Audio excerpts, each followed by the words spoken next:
Chant 9, chapitre 19. Le roi Yayati atteint la libération. Sukadev Goswami dit: Ô Maharaj Parikshit, Yayati était très attaché aux femmes. Vint néanmoins le temps où il fut las du plaisir charnel et de ses conséquences néfastes. Il abandonna alors ce mode de vie et raconta l'histoire suivante à son épouse bien-aimée. Ô toi, mon épouse bien-aimée, fille de Shukracharya, il y avait en ce monde quelqu'un comme moi. Écoute, je vais te raconter son histoire. En entendant ce récit, ceux qui ont quitté la vie familiale se lamentent toujours. Alors qu'il errait dans la forêt en quête de quelque nourriture qui satisferait ses sens, un bouc découvrit par hasard un puits dans lequel il vit une chèvre qui était tombée là, prise au piège, subissant ainsi les conséquences de ses actes intéressés. Après avoir réfléchi au moyen de tirer la chèvre hors du puits, le bouc, plein de désir, souleva la terre au bord du puits avec la pointe de ses cornes, de telle façon qu'elle put en sortir très facilement. Lorsque la chèvre, qui avait de très belles hanches, sortit du puits et vit ce bouc séduisant, elle désira aussitôt l'avoir pour époux. C'est alors que de nombreuses autres chèvres le voulurent également pour mari, car il possédait un très beau physique, ainsi qu'une moustache et une barbe superbes. Il savait aussi fort bien libérer sa semence et s'accoupler. Aussi, tout comme quelqu'un hanté par un fantôme montre des signes de folie, le meilleur des boucs, séduit par les nombreuses chèvres, donna libre cours à sa nature érotique et en oublia naturellement sa véritable responsabilité, la réalisation spirituelle. Quand la chèvre qui était tombée dans le puits vit son bouc bien-aimé s'accoupler avec une autre chèvre, elle ne put le tolérer. Blessée par la conduite de son compagnon adultère, la chèvre se dit que ce bouc n'était pas vraiment son ami, qu'il était cruel et ne l'aimait que pour l'instant. C'est ainsi qu'elle quitta son compagnon trop sensuel et revint chez son ancien maître. Navré, le bouc, qui était soumis à sa femelle, la suivit sur la route et tenta de son mieux de la flatter sans pour autant parvenir à la calmer. La chèvre se rendit à la demeure d'un brahmana qui veillait sur une autre chèvre, et celui-ci, de colère, trancha les testicules pendantes du bouc. Mais à la demande de ce dernier, le brahmana les lui rattacha ensuite par la puissance du yoga des pouvoirs. Ma chère épouse, dès que le bouc retrouva ses testicules, il se livra au plaisir avec la chèvre qu'il avait sortie du puits. Mais même jusqu'à ce jour, après tant d'années de plaisir, il n'a pu trouver entière satisfaction.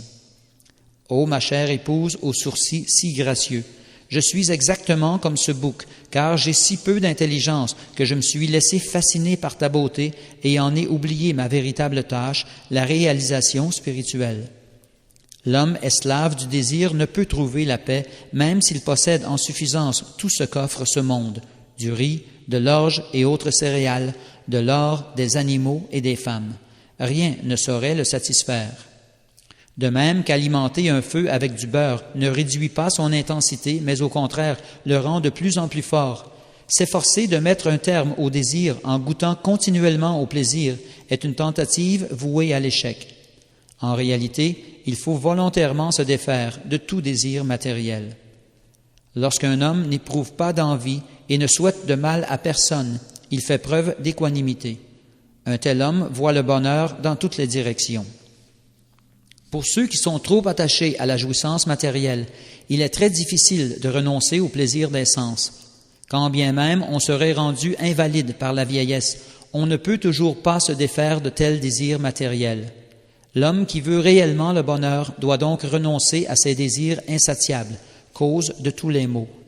Un homme ne devrait pas s'asseoir sur le même siège que sa mère, sa sœur ou sa fille, car les sens sont si puissants que même une personne très avancée dans la connaissance peut éprouver la tentation du désir sexuel.